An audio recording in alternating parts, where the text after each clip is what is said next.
Here we go. Just finished up my Saturday morning workout. I'm gonna head over to a place called the Core, so I haven't done the InBody in a while. The InBody machine tells me my muscle mass, total mass, all this other stuff.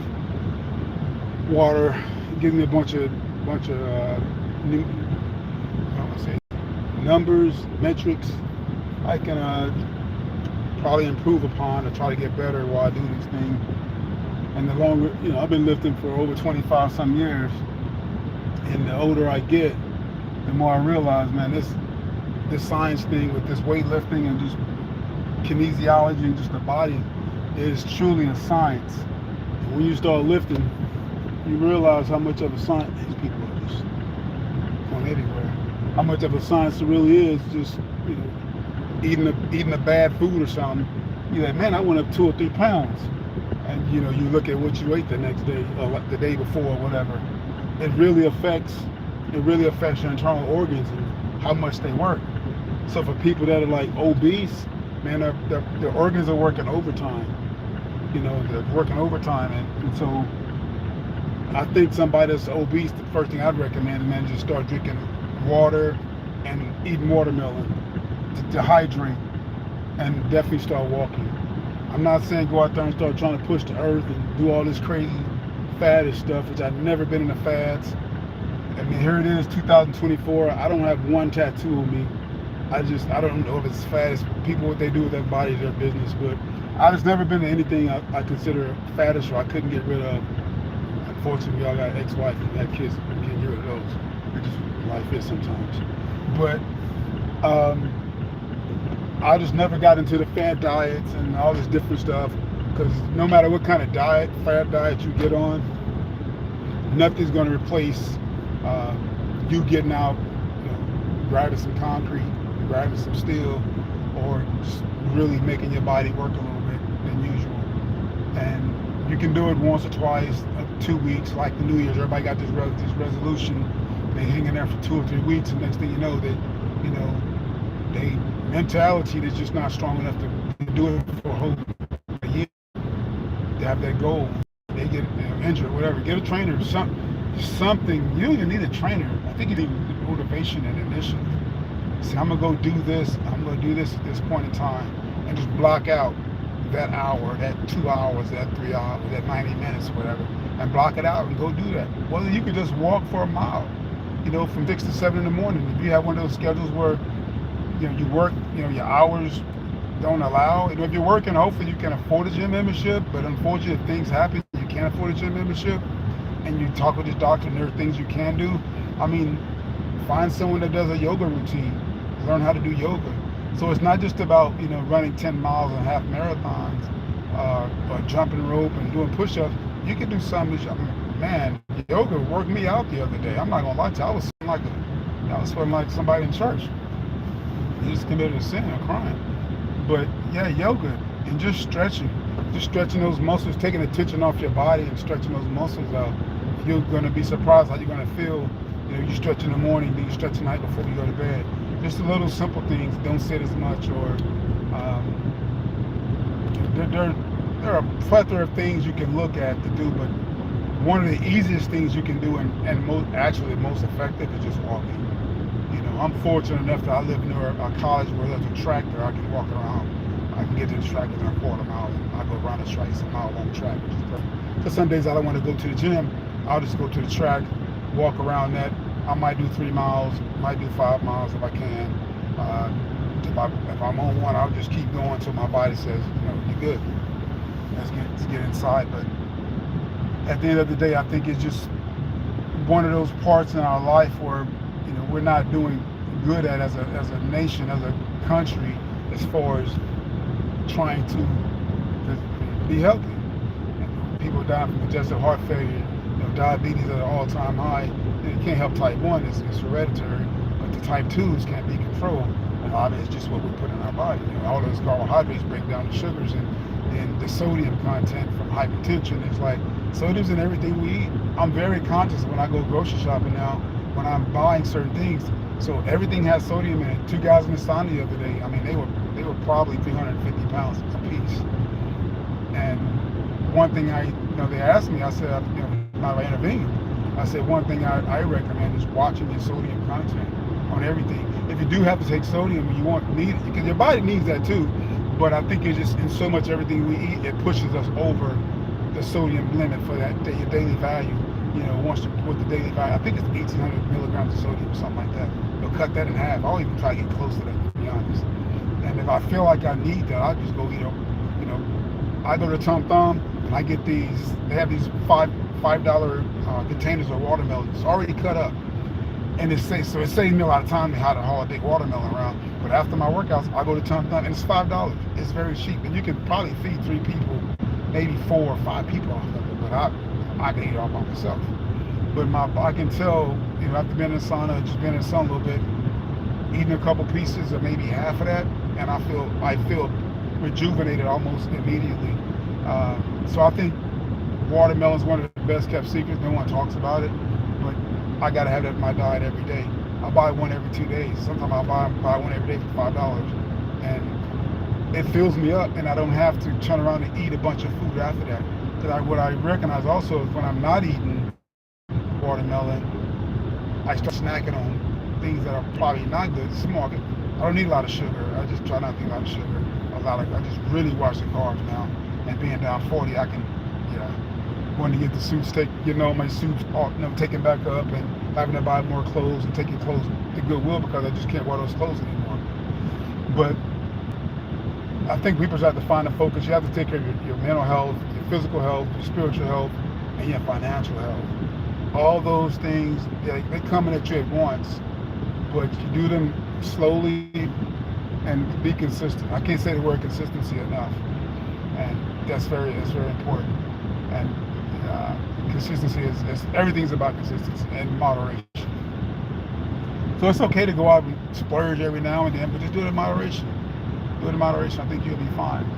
But just stay focused. Find your focus. And I think a lot of us lack focus, and we burn the candle from both ends. And we got this thing about life. We look at other people's life, and we don't say we jealous or we envious, but we wonder, everybody has a different path. Nobody's on the same path. And even if you're married to somebody, nobody's on the same path. Everybody has their own path.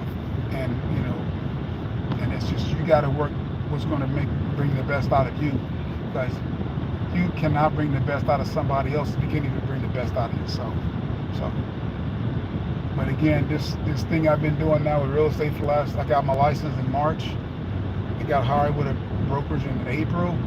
And like I say, it's been fun. It's been very fun. I've learned a lot. I've been in classes since day one. The classes never stop. I think that's something you must continue doing. And it's going to be trial and error. As long as you don't do something to get you fined or get you lose your license, I think you're fine. You're going to ask somebody, you're going to have a mentor. But as long as you're doing that, don't do anything that's going to get you fined or lose your license. Don't make any sense. I don't know how people take those risks like that and they end up losing their license because they do something stupid. Trying to take a shortcut, it just doesn't pay off in the end. I think you work too hard to get to a certain spot in life just to throw it all away. But a great workout. Like I said, I'm heading now I need to head over and get I got 2 jackets in the back that I need to get taken up, and this woman gets all my money. Because of course when you go on start changing the way you eat and you start dropping the pounds and your body start reconfiguring itself, you got to get rid of clothes, spend money to get more clothes. And my suit jackets, my blazers, I got to bring them in a couple inches. I think she's open now. I can go by her and do that. I'll go to a movie later.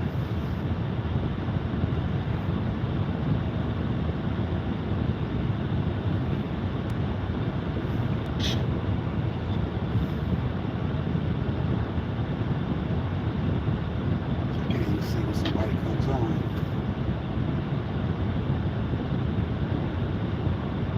Somebody said like a bodyguard earlier. I said, somebody want to hire me and pay me, I'll be a bodyguard. I got all the credentials. You ready? You got to do is send me an email, give me a call. I'll be there. Make it happen.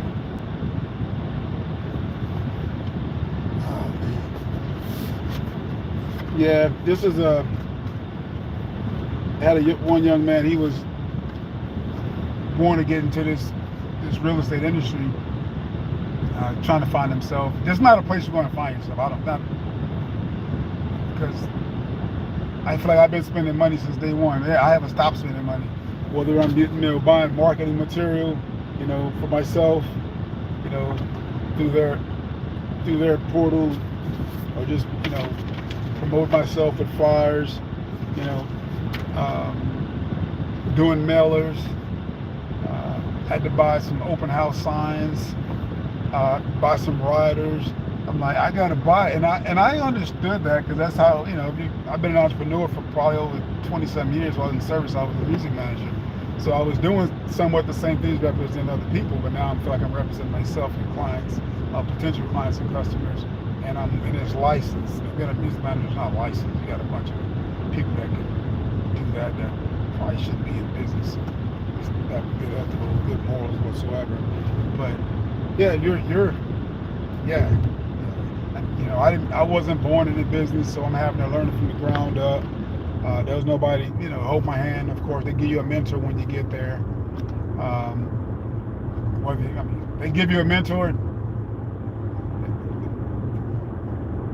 That's state requirement, by the way. It's not like they want to do it, but they have to, because the state says you have to mentor this person for the first 3 deals of each, or whether it's the first 3 closings, whether it's the first 3 listings, whether it's the first 3 commercial deals. They have to have you a mentor for each and every one of those deals. And so I'm looking forward to just getting through the process, and you're not going to like everybody you work with. You're not going to hate them either, but you got to get them a portion of your earnings, because you're tapping into their experience, and that makes sense. I'm not even angry. I'm not even hating about that. It's just the state's understood that you got to put things in place to make sure people are successful in it, and she keeps a good reputation. Which right now doesn't have a good reputation. That's some bad actors, I feel. And that was something else. I feel like, man, was this the 65% of the realtors are women? So I was beginning to wonder, was this something against women? And someone that really doesn't look at it theoretically. I mean, you got to look at it that way, because all the people that saw it was they were all male lawyers going after women, So yeah, I think it's something to that. Of course, nobody's going to dig deep, and they're going to let bygones be bygones and move on, and I get that too. But I've always been a type that I don't mind digging in the weeds, even if it get me anywhere. I'll dig through the weeds and try to not necessarily figure it out, but make sure I understood what just took place. And no different than slavery used as an economic tool, and people's economic tool back in the 1800s and 1600s. It was a tool of economic gain. We create wealth. We don't want to pay nobody. We keep money. It's funny, we still do that to this day. We don't want to pay people. We just want them to work for free. And that leads me to my next rant, I guess you'd say. I had potential clients. I call them customers. They said initially they were going to use me for some business in another location, because I'm doing this other thing for them, and they were going to use me for that. But I guess because I had already initiated the conversation as a procuring cause for this situation. However, I didn't do a buyer's rep agreement. I didn't do it for a reason, because I wanted to leave them that flexibility to go ahead and get somebody else if they wanted to, because it wasn't in my area. That's fine. But if they really wanted me, they would have said, you know what, Byron, we don't care. We're going to sign it with you. We're going to deal with you. We're going to ride with you till the wheels fall off. Unfortunately, they got down there, and the builder obviously sweetened the pot up for them a little bit, threw some change at them, and they, and I called down there, and the sales manager tells me, they said they didn't want to use you for this deal here. I'm like, okay. Yeah, the builder threw some more change and got me out the way. But the gentleman tried to call me yesterday for information, and I'm like, you got to call a lawyer. I can't help. I didn't tell him I couldn't help him, but I'm like, you should call a lawyer. I haven't talked to them since a couple of days, so I'm out of the loop. And I already know what they, so he has dementia, so I don't know if the wife told him, hey, Byron's not helping us no more. I'm not sure, so that wasn't my thing to find out. I'm going to take care of them on this end. I'm going to let them figure out the other end. But what I'm going to tell you buyers out there is that builder, that sales manager, that they work for the builder. So they can get you in there and speeding the pot up, but you got a long route to go, especially if they're building a house for you. You have nobody to go over your contract. Look, you're in trouble. Oh man, I don't understand it. We're licensed by the state. If we screw up as realtors, we could lose our license. We could lose our livelihood. So it's not just about making money and losing money. No, we lose a way to feed our families. If you look at it from that perspective, I don't think realtors get enough credit for what they actually have accomplished in doing and what service they really provide. So on that note, but yeah, he come calling me back trying to get information, and he's a cool guy. I love talking to him. He's a vet as well. I love talking to him, but I can't do that. I can't work for free. Bottom line, I'm not working for free. You're a customer. I'll talk to you. I'll help you. I already made a connection with you and that person. Now I'm out the loop. If you don't want me to be a realtor inside that transaction, I'm out of it. We're good. I'm gonna help you on this end and make sure we get your house sold. And you out there wherever you're at. But you can't call me for data. At that point, you're gonna have to call your builder and start asking them for information. Unfortunately, they're not gonna tell you. That's what they didn't tell you. They gave you that $5,000. And to be honest, people, look at it. Look at $5,000 or $6,000 over 30 years of mortgage. It's what, I don't know, $12, $10 a pop. I ain't got my calculator with me, but $30, $20, $1.20 a month or something. You did that to get that month, that immediate satisfaction. But now you don't have anybody to represent you while you're at a table. They're going to just show you all this work, and they just thinking you're going to represent yourself. And man, I don't want to be there. I'm glad I'm not going to be there to see that, because that $5 they're going to eat. They're going to find that $5 right back.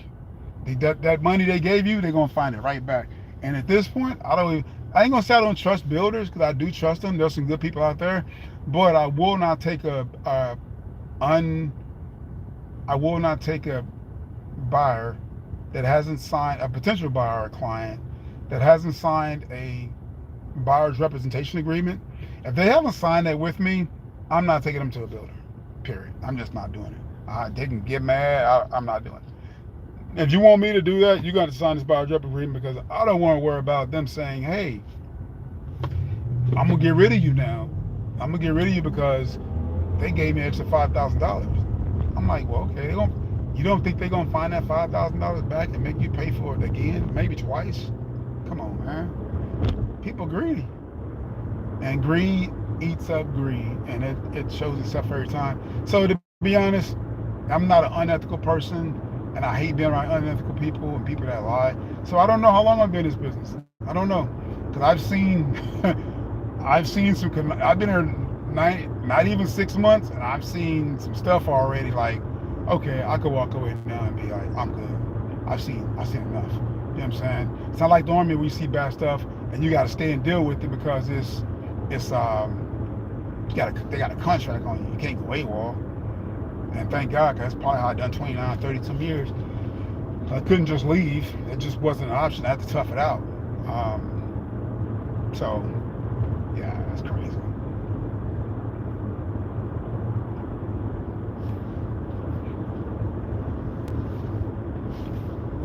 I gotta have a Carnex. But yeah, I got my little. I'm not putting this on today, but I got my little name tag. I think you can see it there. If I can see it.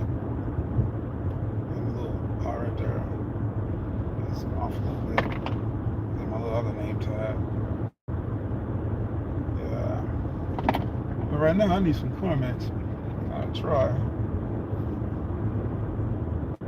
Gotta keep the lift right. Nobody want to kiss no hard lips. It's like chapstick, chalks. Yeah, I'm good though.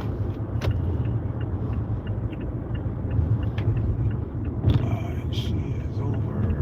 I could probably go straight. She gotta be open. Here, I'm gonna go by her first and do that. Do that first.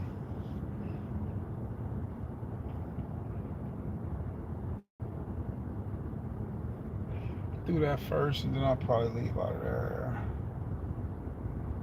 Drop them off. Full laundry to come back and get. I want that. Probably not bad. I get the catch.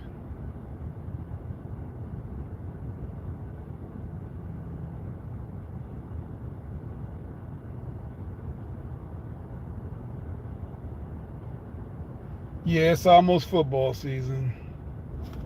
Yeah, buddy. I don't know what Dallas gonna do, man. They just disappoint me after disappointment after disappointment.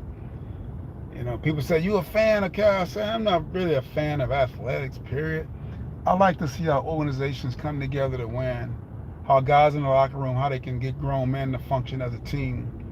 And being on team sports, and you're not gonna like everybody on the team. Everybody on the team don't like you, but you still get together and go out Friday night and Saturday. You still go out and play and win with one common goal is to win the game.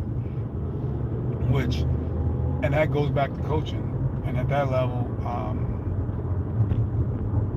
Thomas, he's very underrated as a coach. I think he's very underrated. He really hadn't been given a lot of pieces lately to really win with, but he still managed to, overcome. I don't know where I got Russell Wilson. I think that horse left the track. But anyway, he tried to give these guys a chance, man, because nobody else is gonna give him a chance. And yeah, he's a coach of color. He brought those two colored guys in there. Try to give him a chance, and hopefully they make it work for him. Make it work for him. But yeah, the Cowboys, he just ain't done nothing. I feel like in 40 years, and they living off the past. It's like, man, what have you done for me lately? They ain't done nothing for me. I have no dog in the fight. I ain't got nobody. I don't know nobody on the team, and it's just you want to see a competitive game. You want to see a competitive potential, champion. I like to see what championship teams look like and what it take to get there. And that's why it's hard to repeat. And I think that's what makes Kansas City Chiefs so special. They figured it out. Coach Andy Reid figured it out in Philly. Parcells had it figured out. Jimmy Johnson had it figured out. Unfortunately, guys like that, you get owners like Jerry Jones that have these egos getting in the way. And it's a bunch of those guys out there. They got the money and the bread, but they don't want to. They're gonna have to keep it for themselves and for their families. They're not trying to make nobody else at their cost wealthy. And people can say what they want about Dak Prescott. One thing about Dak, I say Dak he's consistent. He's consistent. Whether that's a good consistency or bad consistency, Dak Prescott is very consistent. So you're going to get from Dak what you're going to get from Dak. That's it. Don't look for no more, no less. He's going to get you close, but he's not going to bring you the cigar. And unfortunately, in his business, people want the cigar. So Tom Brady brought it back several times. I think this era is just like Patrick Mahomes. I think, unfortunately, Patrick Mahomes like the Michael Jordan of football. It's like if you play in this era of football and you think you're gonna get a Super Bowl win and you playing Patrick Mahomes, good luck. It's like when Jordan was playing, man. We playing for number 2. Like when Usain Bolt was running track, you running for number 2. You ain't gonna get number 1, but you running for number 2. Nobody wants to be nobody remembers number 2. Everybody remembers number 1. So Usain Bolt, Michael Jordan, Patrick Mahomes, line them all up. Those guys, if you happen to be playing in their era, good luck. If I was playing, it'd probably been playing in the Brady era. So yeah, I'd want to play in New England, cold as it was.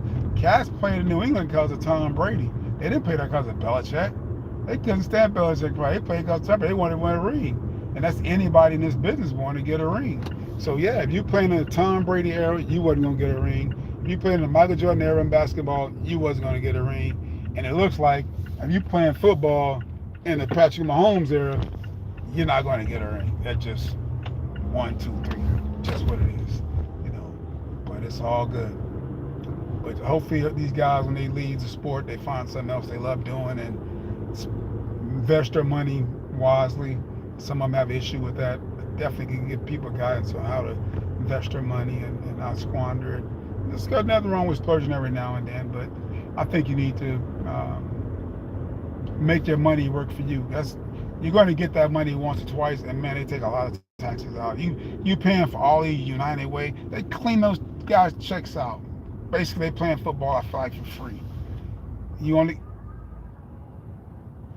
You only got a couple of those guys that are like superstars, and then guys that stars that get the guaranteed money for, their contracts. So, that's what I learned once I took the NFL PA test up in DC. Is that the guaranteed money where it's at. But yeah, so once that guaranteed money runs out, guess what? You out.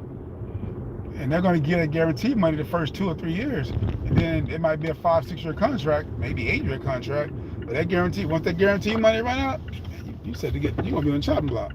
Yeah. What it is, and that's what it is. Ain't nothing wrong with that. That's how they do business. Man, is she even here? I thought she was open on Saturdays. Yep, she is open. I just gotta get these jackets taken out. We'll come back and get them probably like Wednesday or something. This Saturday, get them here. It's hot. We don't run too many places anyway. Stop it for a second.